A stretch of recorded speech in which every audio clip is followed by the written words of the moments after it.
ফুলকপি পোস্ত কালারটা হয়ে যাবে। কালারটা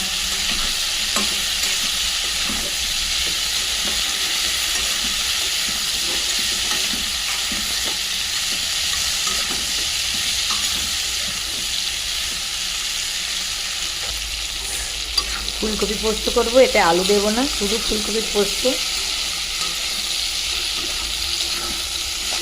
আলুগুলো পোস্ত খাওয়া যাবে, তাই ফুলকপিটাকে ভালো করে লাল করে ভেজে নিতে হবে। নিয়ে কাঁচা লঙ্কা, পোস্ত, কাজু বেটে রেখেছি, পোস্ত হবে।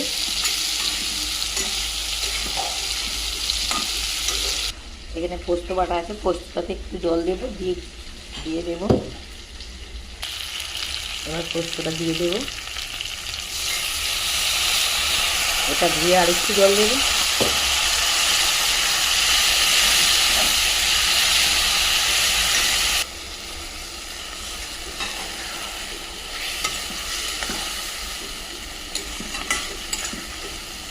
ফুলকপি পোস্ত রেডি, একদম তৈরি খাওয়ার জন্য।